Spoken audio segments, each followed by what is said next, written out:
દાહોદ નકલી કચેરી મામલો અબુ બકરના રિમાન્ડમાં અનેક ખુલાસા થયા છે। તમામ ગ્રાન્ટના ચેક ઉપર ડુપ્લિકેટ ઇજનેર કરતા હતા સહી।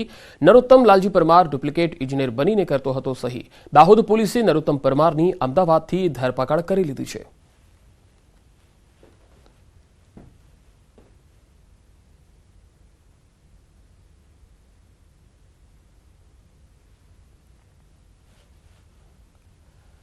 રાજ્યમાં 4 સ્થળોએથી જાસૂસી કાંડનો પર્દાફાશ થયો છે। બનાસકાંઠા, પાટણ અને પંચમહાલ બાદ હવે મહેસાણામાં જાસૂસી કાંડનો પર્દાફાશ થયો। સરકારી ગાડીમાં પ્રાઇવેટ જીપીએસ મળી આવ્યું હતું।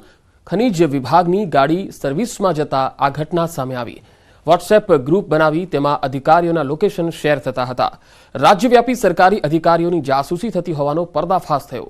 મહેસાણામાં સરકારી અધિકારીઓની જાસૂસીની ફરિયાદ પણ થઈ। નાયબ કલેક્ટર, મામલતદાર, આરટીઓ અધિકારીની જાસૂસી થતી હતી। ખાણ ખનીજ અધિકારીની જાસૂસીનો પર્દાફાશ થયો। ખનીજ ચોરો, માફિયાઓ પણ અહીંયા જાસૂસી કરતા હતા। ડમ્પર, જેસીબી ચાલકના મોબાઈલમાંથી પુરાવા પણ હાથ લાગ્યા છે। વોટ્સએપ ગ્રુપ બનાવી વિગતો શેર થતી હતી। અધિકારીઓ અને વાહનોની મૂવમેન્ટ અહીંયા શેર થતી હતી।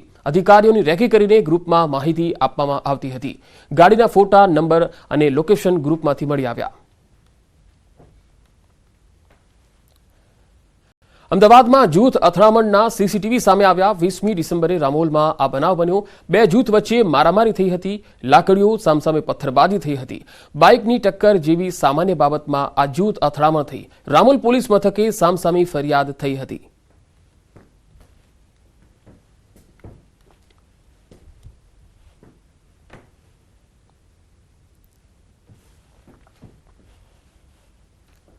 આગળ વધુ સમાચારો પર નજર કરીશું। હાલ રોકાઈશું એક બ્રેક માટે।